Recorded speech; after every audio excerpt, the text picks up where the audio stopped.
मंदिर की प्राण प्रतिष्ठा का समारोह पूरे देश दुनिया में धूमधाम से मनाया जा रहा है और हम भी जी बिजनेस पर मना रहे हैं श्री राम महोत्सव। और इस महोत्सव में न सिर्फ अयोध्या में जो कुछ भी बड़ा आयोजन होने जा रहा है उसके आप साक्षी बन रहे हैं, इतिहास बनते हुए आप देख रहे हैं, लेकिन इसके अलावा बिजनेस चैनल होने के नाते हम बहुत कुछ चीज़ें आपको वो बता रहे हैं जो अयोध्या में श्री राम महोत्सव के साथ साथ बिजनेस से भी जुड़ी हुई है। और बिजनेस में सिर्फ ये नहीं कि व्यापार हो बल्कि निवेश भी आता है। तो आज हम आपके सामने एक विशेष कार्यक्रम लेकर आ रहे हैं और ये विशेष कार्यक्रम इसलिए भी विशेष है कि आमतौर पर अब तक आपने हमेशा श्री राम के जन्म से लेकर उनके पूरे जीवन से कई सारी चीज़ों से आपने प्रेरणा ली होगी, लेकिन एक प्रेरणा आपको ऐसी मिलने वाली है जिसको आपने कभी ऐसा सोचा नहीं होगा। जी हाँ, श्री राम के जन्म से और उनके जीवन से लेकर क्या कुछ आप अपने पोर्टफोलियो बनाते वक्त, अपने निवेश करते वक्त सीख सकते हैं। और ये सब कुछ बताने और सिखाने के लिए मेरे साथ बाज़ार के एक ऐसे दिग्गज और ऐसे खास मेहमान कार्यक्रम में शामिल हो रहे हैं जिन्हें आप जानते पहचानते हैं इसलिए कि वो बड़े मृदुभाषी हैं, सौम्य हैं, सरल है और जो बात वो कहते हैं आपके दिल में उतर जाती है। लेकिन आप सोच भी नहीं सकते कि अरे क्या राम और रामायण पर भी उनकी इतनी गहरी पकड़ है जो निवेश के साथ जोड़ी जा सकती है। जी हाँ, मैं आपकी मुलाकात करवाता हूँ नीलेश शाह साहब से, कोटक म्यूचुअल फंड के मैनेजिंग डायरेक्टर हमारे साथ हैं। नीलेश भाई बहुत बहुत स्वागत है और आज स्वागत आपका जय श्री राम के साथ। जय श्री राम। बिल्कुल पूरा देश बिल्कुल मतलब महोत्सव के मूड में है और आज हम भी यही सेट बनाकर आपके साथ में हमने सोचा कि मैंने आपको कई बार टीवी पर तो खैर कई इंटरव्यू किए, लेकिन टीवी के अलावा कई बार जब मैं देश भर में कई सारे कॉन्फ्रेंसेज में आपके साथ जाता हूँ मैंने नोटिस किया कि आप क्रिकेट, माइथोलॉजी को, पुरानी इतिहास की घटनाओं को लेकर आप जो एग्जाम्पल देते हैं, जो उदाहरण हमारे निवेशकों के सामने रखते हैं वो पूरे एकदम दिल में उतर जाते हैं और समझ में आ जाते हैं।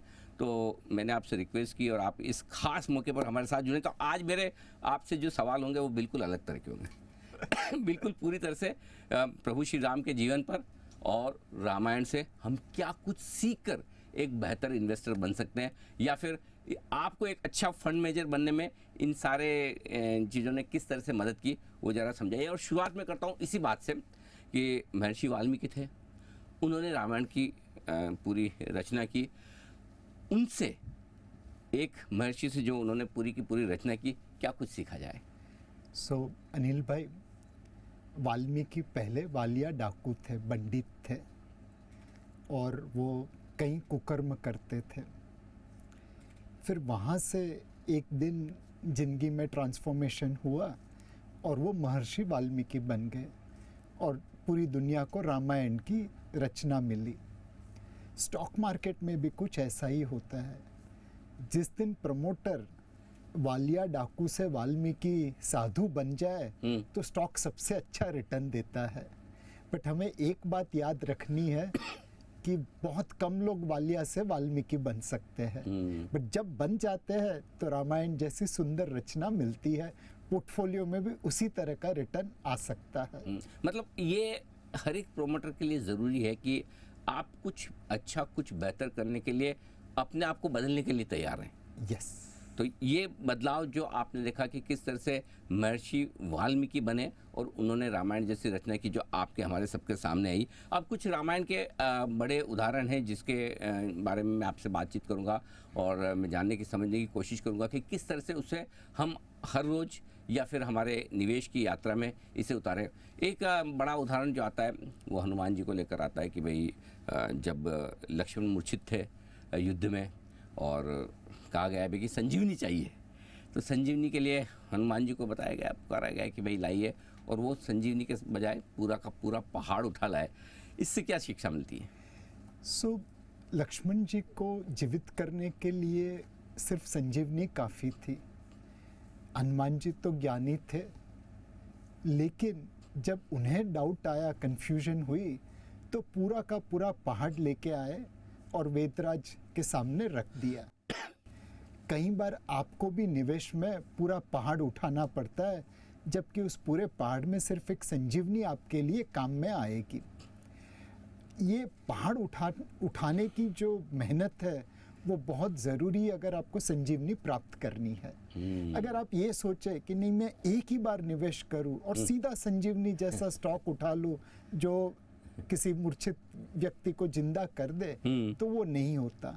मेहनत करनी पड़ती है पोर्टफोलियो बनाने में, एंड उस पोर्टफोलियो में से कुछ स्टॉक्स, कुछ चीजें ही संजीवनी बनेगी, सारी की सारी तो संजीवनी नहीं बन सकती। हाँ, कुछ न कुछ आसपास में घास फूस भी उगेंगे और बिना काम की चीज़ें भी, लेकिन अगर उसमें से एक दो पौधे आपके ऐसे निकल गए जो बिल्कुल संजीवनी जैसे बन जाए तो कहना ही क्या।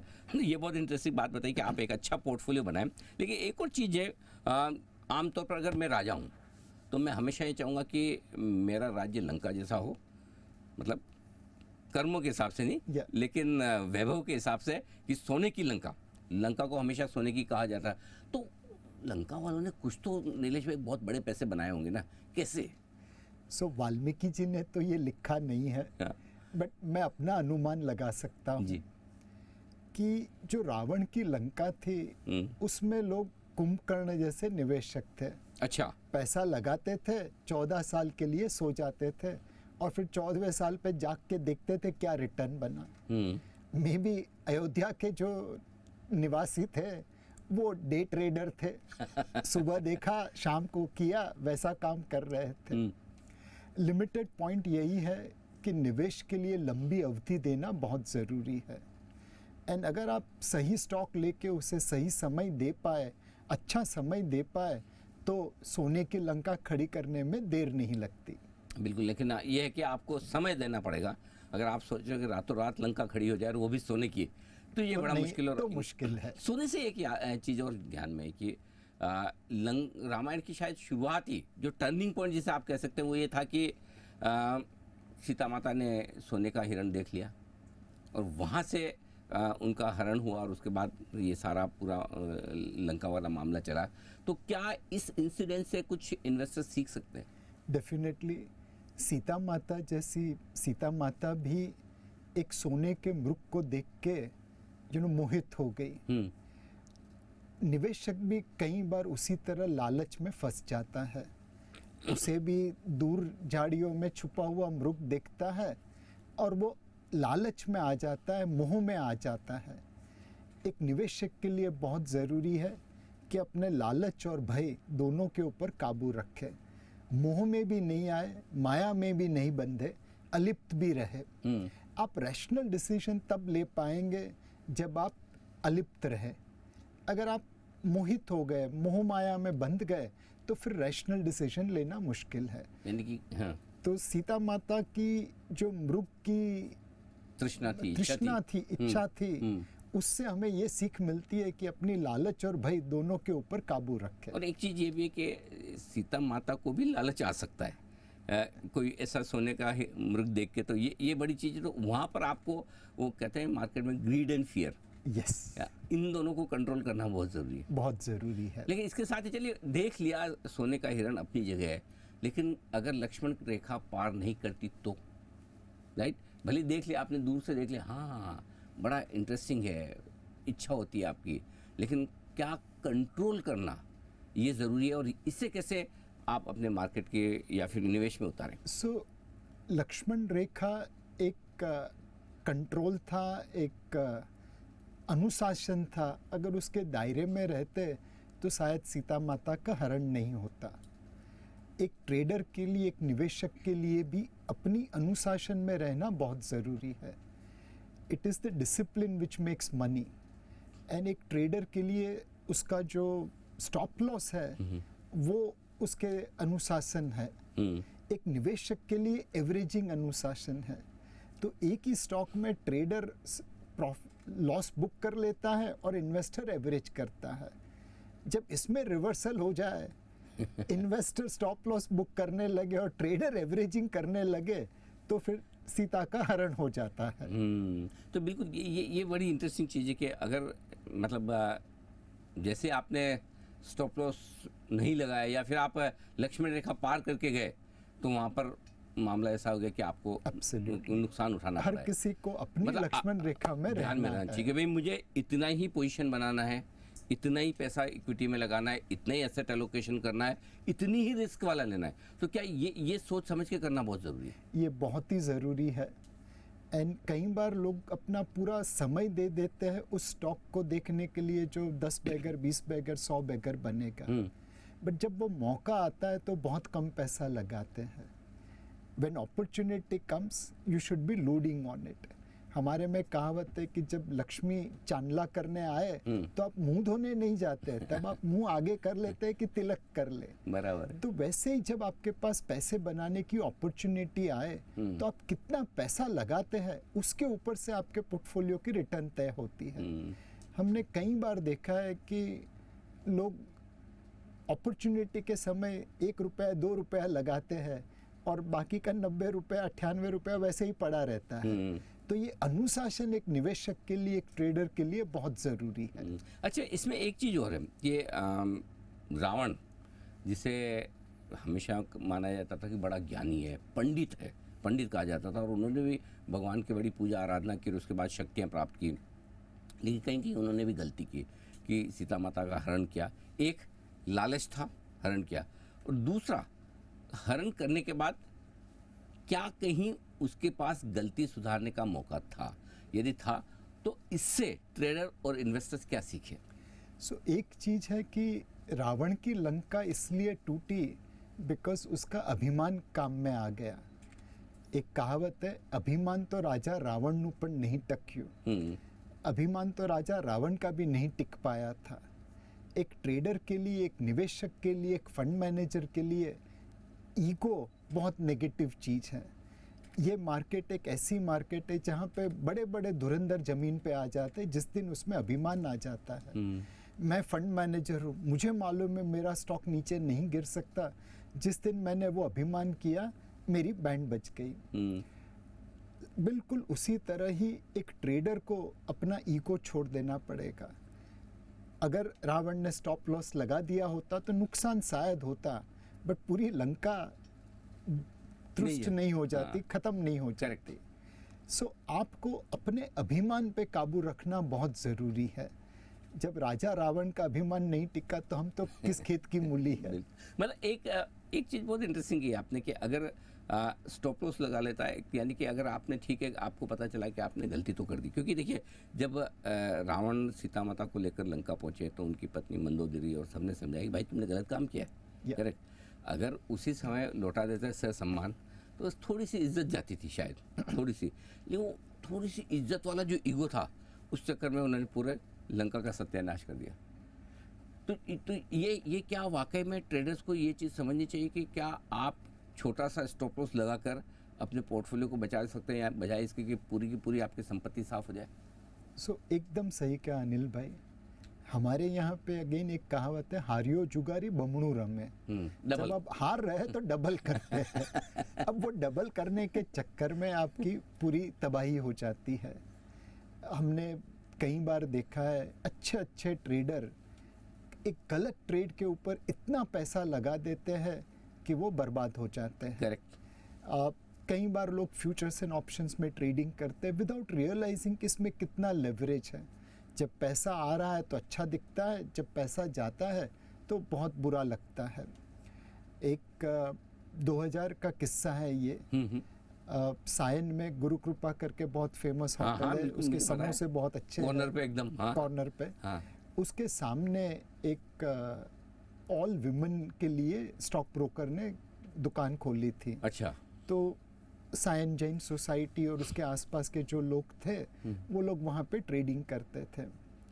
वो लेते थे 1 लॉट 2 लॉट. उन्हें लगता था हमने 1 शेयर 2 शेयर लिए. जब पैसा आ रहा था तो कभी ये नहीं सोचा कि 1 शेयर में इतना पैसा कैसा आ सकता है. जब गिरा तब पता चला कि आपने कितनी बड़ी गलती कर दी. तो कई बार लिवरेज की वजह से जो नुकसान हो सकता है वो लोग समझ नहीं पाते. अपने गुरूर में वो भूल जाते हैं कि leverage can work both ways. पैसा देता भी है तो लेता भी उसी तरह है. और फिर गुरूर जब आ गया, अभिमान जब आ गया, तब निवेशक का पैसा बनाना बहुत मुश्किल है. बिल्कुल, ये बड़ी चीज़ है कि अगर आप, कई बार अनिल भाई लोग कहते हैं आप मार्केट के गुरु है. हम हमेशा याद रखते हैं कि हम मार्केट के स्टूडेंट हैं. जिस दिन मार्केट के गुरु बनने गए उस दिन हमारा तबाही तय है. मतलब ये तो ये है कि आपको लाइफ लॉन्ग लर्निंग करनी है, सीखना है, हर रोज सीखना है. जिस दिन डिसाइड कर लिया कि हमें सब कुछ आ गया. मैंने भी ये नोटिस किया, कभी कभी ये अपने को ऐसा लग भी जाता है कि हमने इतनी बढ़िया एनालिसिस कर दी, आज हमने ये कर दिया, और हमें सब दूसरे ही दिन, ज़्यादा लंबा समय नहीं लगता, दूसरे दिन मार्केट ऐसी चपत लगाता है कि बेटा ले, अभी तो तुझे बहुत कुछ सीखना बाकी है तुझे। और कई बार मुझे लोग बोलते भी ऐसे मिलते हैं नीलेश भाई जब प्रोग्राम में, देखो मैंने कल ये बोला था या आज ये बोला था, आज ऐसा बंद होगा, आज ये हो जाएगा। मतलब भाई वो सब ठीक है, अगले 3 दिन का एक साथ बता दूँ बाकी सब ठीक है।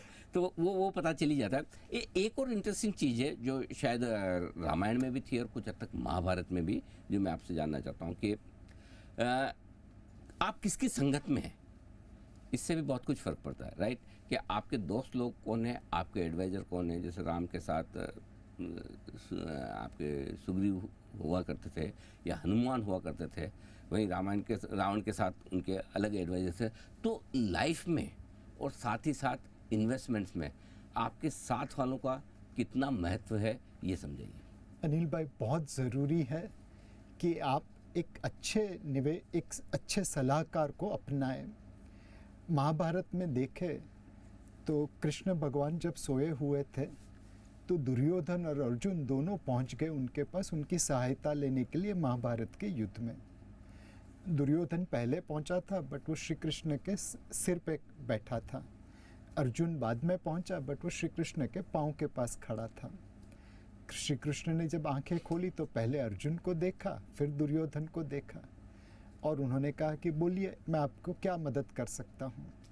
दुर्योधन ने तुरंत कहा, मैं पहले आया हूँ तो मुझे सबसे पहले मौका मिलना चाहिए। अर्जुन ने कहा कि मुझे कोई फ़र्क नहीं पड़ता। दुर्योधन ने श्री कृष्ण से उनकी यादव सेना मांग ली। उन्हें लगा कि ये यादव सेना मुझे महाभारत की युद्ध में विजय प्राप्त करवा देगी। अर्जुन बहुत सिंपल था, उन्होंने तो कहा कि माधव मुझे तो आप ही चाहिए, सेना का मैं क्या करूँगा, आप साथ में तो विजय निश्चिंत है। दुर्योधन ने शकुनी को अपना सलाहकार बनाया। यादव सेना ली, पांडवों से ज़्यादा सेना ली और फिर भी युद्ध हार गया। अर्जुन ने श्री कृष्ण को अपना सलाहकार बनाया, पांडवों ने श्री कृष्ण को अपना सलाहकार बनाया और उसी वजह से वो जीते। भीष्म जो अपनी इच्छा मृत्यु की धारणा कर सकते थे, श्री कृष्ण ने शिखंडी को आगे करके श्री भीष्म का जो युद्ध से बाहर कर दिया। गुरु द्रोण जो कभी अपने शिष्यों के सामने हारते नहीं थे, वहाँ पे उन्होंने नरोवा कुंजरोवा करके अश्वत्थामा का हाथी का वध करके ऐसा ऐलान कर दिया जैसे अश्वत्थामा उनका पुत्र मर गया है। गुरु द्रोण रिटायर हो गए। कर्ण जो अगेन शक्तिशाली था, उसके पास शक्ति थी कि जिससे वो अर्जुन का वध कर सकता था, तो घटोत्कच को आगे करके उन्होंने वो भी रोक लिया। तो हर लेवल के ऊपर श्री कृष्ण की सलाह की वजह से पांडव जीत पाए। स्टॉक मार्केट भी कोई महाभारत के जंग से कम थोड़ी है। यहाँ पे हमें श्री कृष्ण जैसे सलाहकार चाहिए, शकुनी जैसे सलाहकार नहीं चाहिए। बिल्कुल, और वैसी सलाह देने वाले और सलाह मिलने पर मानने वाले लोग भी होने चाहिए। नहीं तो पता चला कि भाई आपके सलाहकार ही गलत है और सलाहकार गलत है तो फिर काम सारा गलत होना ही है। तो बढ़िया एडवाइजर्स साथ में रखें, वो ज़्यादा बढ़िया। जो काम खुद न कर पाए, किसी को पूछना हो तो वो बहुत बढ़िया है। अब ये तो बात हुई काफ़ी कुछ। अच्छा, इससे एक बात और समझ में आई नीलेश भाई, न सिर्फ रामायण की बल्कि आपको तो महाभारत की भी पूरी की पूरी जानकारी। और दूसरी चीज़, मुझे नहीं लगता कि कोई ऐसी गुजराती कहावत होगी जो आपको नहीं आती होगी। लगभग आज के प्रोग्राम के 7-8 तो आप पढ़ चुके हैं। गुजराती में पढ़े लिखे हैं तो आज भी अपनी मातृभाषा हमेशा याद रहती है।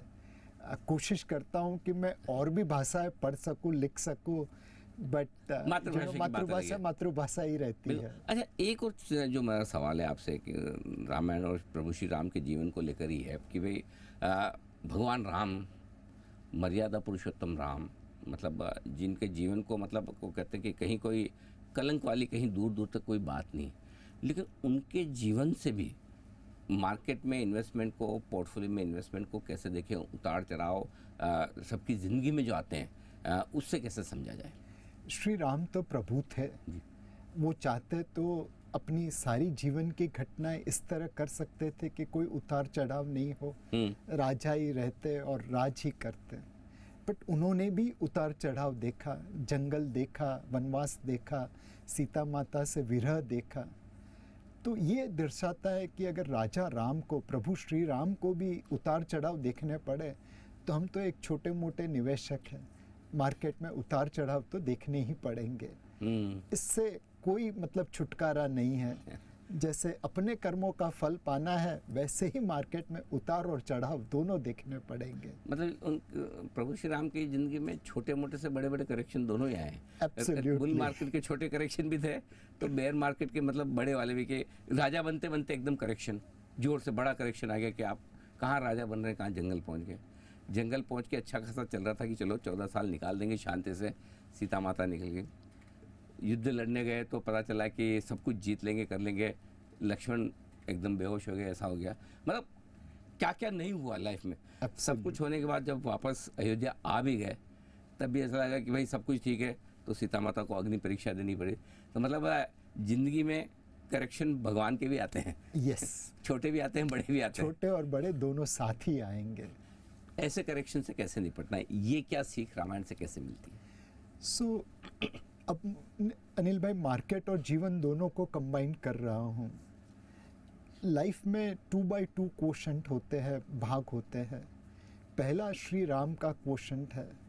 राम मर्यादा पुरुषोत्तम थे, उनके ऑब्जेक्ट्स भी हमेशा ऊंचे रहते थे और उस ऑब्जेक्टिव्स को पाने के, उस गोल को अचीव करने के जो मीन्स थे वो भी एकदम उम्दा होते थे। वो कभी शॉर्टकट नहीं लेते थे, चाहे रास्ता कितना भी कठिन ना हो। जिंदगी के सारे निर्णय राम क्वेश्चन की तरह करने चाहिए, मीन्स भी अच्छे हो, गोल्स भी अच्छे हो। बट हम लोग कलयुग में है तो दूसरा क्वेश्चन आता है कृष्ण भगवान का। कृष्ण भगवान के गोल हमेशा उम्दा रहते थे, बट कभी कभी उस गोल्स को अचीव करने के लिए वो मीन्स के ऊपर कॉम्प्रोमाइज़ कर लेते थे। महाभारत का युद्ध जितने कर्ण का वध करना जरूरी था, पहले नहीं कहा कि ये आपका बड़ा भाई है, मारने के बाद कहा कि हाँ इंसिडेंटली ये आपके बड़े भाई थे। तो बिकॉज ये कलयुग है तो कई कुछ बार गोल्स हमेशा अच्छे रखिए, बट उस गोल्स को अचीव करने के लिए अगर एक शॉर्टकट लेना पड़े तो ले लीजिए। तो आपकी जिंदगी या मार्केट, उसके सारे निर्णय राम और कृष्ण अवतार में ही करिए। बाकी के दो क्वेश्चन है, उसमें एक है दुर्योधन का। दुर्योधन के मीन्स हमेशा सही रहते थे बट ऑब्जेक्टिव्स हमेशा गलत रहते थे। वो अपनी जिंदगी की आखिरी लड़ाई लड़ रहा था, सारी सेना हस्त हो चुकी थी, नष्ट हो चुकी थी, और फिर भी उन्होंने भीमसेन को अपने बिलो द बेल्ट नहीं मारा। भीमसेन ने उसे बिलो द बेल्ट मार के मार दिया। करेक्ट। अपनी जान बचाने के लिए भी उसने गदा युद्ध के नियमों का उल्लंघन नहीं किया। बट जो गदा युद्ध कर रहा था जिस ऑब्जेक्ट के लिए, वो पूरा का पूरा गलत था। तो जिंदगी में कभी दुर्योधन नहीं बनिए कि मीन्स की राइटनेस के ऊपर ध्यान दे और गोल्स पूरा आपका गलत हो जाए। और फाइनल क्वेश्चन है रावण का, मीन्स भी गलत, गोल्स भी गलत। जो उसे नहीं करना चाहिए, वो सब जैसे नहीं करना चाहिए वो ही करता था, तो उसकी पूरी सोने की लंका नष्ट हो गई। तो जिंदगी में कभी रावण क्वेश्चन या दुर्योधन क्वेश्चन में नहीं चाहिए, ज़्यादातर राम क्वेश्चन में रहिए। कभी कभार कृष्ण भगवान का क्वेश्चन भी चल जाएगा, कभी कभार चले। बिल्कुल नीलेश भाई, आज तो आपसे पूरे श्री राम महोत्सव के उपलक्ष्य में बातचीत करके ऐसा लग रहा है, मतलब कि लग नहीं रहा कि मैं बाजार के किसी जाने माने दिग्गज से बात कर रहा हूँ। मुझे ऐसा लग रहा है कि मैं किसी ऐसे ज्ञानी से बात कर रहा हूँ जिसको रामायण महाभारत के साथ सारे पुराणों का बड़ा ज़बरदस्त अनुभव है और बड़ी पढ़ाई वढ़ाई की है। लेकिन दोनों का जो आपने अपने अनुभव के साथ जो मिश्रण करके बताया, आई एम श्योर कि अगर उनमें से 2-3 बातें भी हम सीख लें तो एक अच्छे इन्वेस्टर, सफल निवेशक बनने में मदद जरूर मिलेगी। एक बार फिर से आपका बहुत बहुत धन्यवाद, बहुत बहुत शुभकामनाएं और श्री राम महोत्सव की एक बार फिर से बधाइयाँ। जय श्री राम। ओके, आज के इस खास शो में इतना ही। आप सबको भी श्री राम महोत्सव की बहुत बहुत बधाइयाँ और शुभकामनाएं। जय श्री राम। श्री राम की प्राण प्रतिष्ठा है, मेरे राम की प्राण प्रतिष्ठा है, श्री राम की प्राण प्रतिष्ठा।